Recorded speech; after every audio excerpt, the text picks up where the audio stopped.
Tiffany. Online I go by TiffBlot. Some call me Tiff as well. I'm an Asian American watercolor artist born and raised in Georgia, and I illustrate food, things about culture, family. When I started to create a little less for myself and a little bit more for others, I want my art to feel like a conversation with an old friend. When I draw, I want it to spark a feeling in others as well. I want them to look at it and say, oh, I remember how this felt, or oh, I remember a time that your artwork makes me think of, and that just makes me want to keep on creating more. Because I think in art we can be a little bit self-centered. Of course, we draw from ourselves internally, but I get a lot of motivation from the people and the hearts around me. I had actually started following Rebel Tea House and Christine on Instagram before they opened. I watched their videos, their journey in starting up the shop, getting it painted, getting all the equipment they needed, and I was really inspired by their journey, especially because I come from a small business background.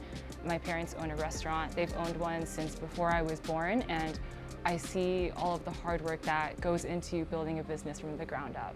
So she reached out to me online, and since then it's been history.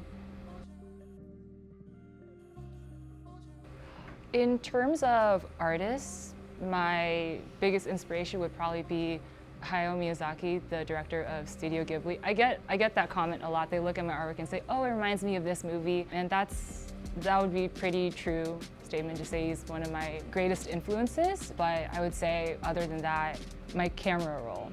I go through my camera roll regularly. I love taking pictures of the things that I'm seeing, the things that I eat, the people that I spend time with, and the feeling that I get from reliving those happy moments, the nostalgia of those things, whether it's something from last week or a time that brought me a lot of joy a couple years ago. I take that feeling and I run with it. Day-to-day as an artist is pretty variable. I'm not working on a new piece every single day. I'm not coming up with the next amazing idea all the time, but I do try to show up for myself and for my art every day, even if it's 15 minutes to an hour to a couple hours, even if I'm just sketching out something really quick or spending 15 minutes thinking about where my art has gone and where I'd like for it to go next. A busy kind of day looks like setting up for a pop-up market in the morning, packing up, going home, and realizing that I'd come up with an amazing idea while I was busy interacting with customers and staying up late at night to develop and flesh out that idea. As far as milestones as an artist, I hit one of them this year. It was to travel out of state with my artwork. I actually went to New York City and did Anime NYC. It's one of the biggest anime conventions in the country. And to be among other amazing artists and to present my artwork there and meet people in the Northeast that were excited to see my artwork for the first time, and some people that were excited to see my artwork after many years of following me. That was a really, really enriching, and in the next few years I'd hope to travel even further. I'd like to go to the West Coast. International is a stretch, and hopefully get published one day. I think an art gallery is exciting. That's definitely within my goals at some point, but I think I want to do something that's a little bit different. For most artists, next step is have your own solo show, but I don't really like making things all about me. So that's why my goal is to just meet more people in different places and to hopefully be published one day. Personally, for me, not going to design school is probably the best choice that I made for myself as an artist. A lot of people think that a formal education is mandatory to go into the art space, and I'm an example that doesn't necessarily have to be the case. I think that all of us can benefit from some level of instruction in terms of technique and maybe color theory and all of that, but isn't the point of being in the art space to decide for yourself what fits you best. Even your instructor has a certain style that they'll teach in and a certain style that they think is perhaps better than the others. And I knew that I had to find my own way there. Social media it plays a huge role in artists and the art space nowadays, and we end up being subject to criticisms or opinions, or most of the time self-criticism. We take the numbers and we apply that to the value of our success when it's not much of an indicator at all of how good we are or how well received we are.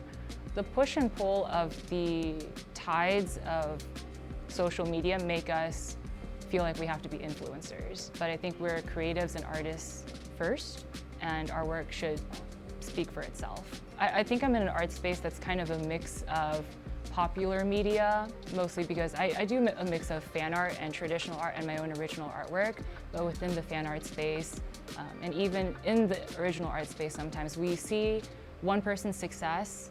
They might get like thousands of likes on it, and you start thinking to yourself, maybe I should do something like that. So the hardest part for me being online is to pull myself away from the tides and stand my own ground. Yeah, you look back and you're like, oh, I jumped on that bandwagon, okay.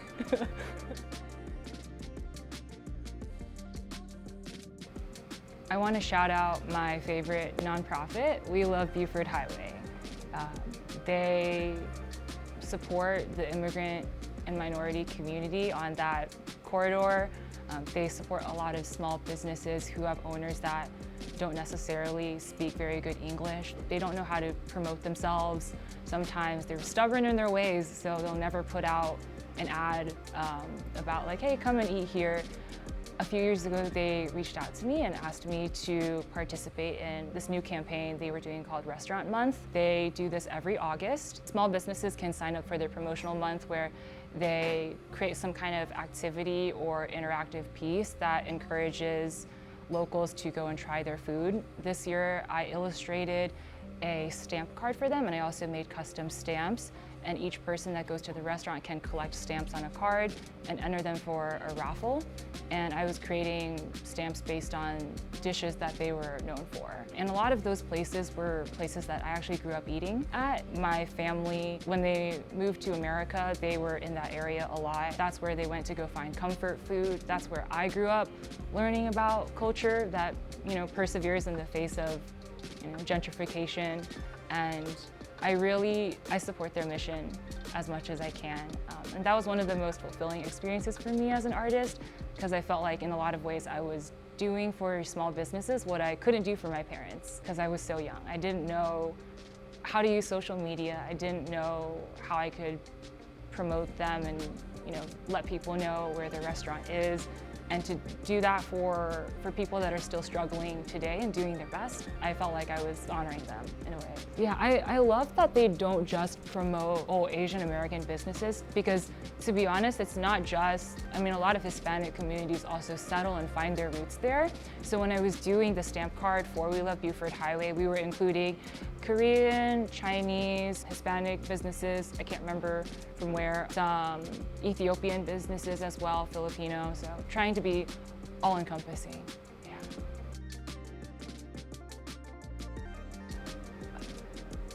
I think that, this goes back to social media. We're definitely glamorizing the art space. A lot of people make day in the life of artist videos, or like here's how much you can make, here's what to expect. But we talked about things being super variable, right? Like that is not the one video you see on YouTube or on Instagram is not the everyday. That's just the one day. And we think that making it big is quick, but it's not. I've taken a long time to get to where I'm at, and I did that intentionally, to start slow and build up and not try to chase things too hard, because when you try to chase that one thing and it slips out of your grasp, where does your motivation come from then? So I try to find motivation within myself and not from others. I've always had people around me telling me, well, you should maybe try doing this. It might make you more successful. Or when you apply for things, your chances of getting in are going to be higher. A lot of the art space is competitive now because everybody wants to be a part of it, but they're not going in with, I think, their most authentic self, because they're seeing a successful case and they're saying, oh, okay, if I do that, I'll be successful. But there is no formula for being a good artist. And good is subjective, so be who you want to be, right? A lot of young artists ask me like, oh, what did you do? Can I just do what you did? And I'll tell them like, what I did is not gonna work for you, so I'm not gonna tell you exactly what I did. And then they get a little frustrated because they want to know what's the step-by-step process. All right, yay. Thank you. Hi, so I just wanted to show you a couple of the designs that Tiff has made. So this one is so cute. This one was for, back to school. You can see that she's like holding a lunchbox and she has a little dino suit on. It's so cute. And then this one's my favorite right here in the corner. This is Tiff's sticker. She put a H Mart tote onto the teenager, which I love because we all love H Mart. And then next to it is a caption that says, not too sweet, which is like, you probably heard it over and over again now, but it's like the biggest compliment you can give to like an Asian dessert or drink or food is something is not too sweet.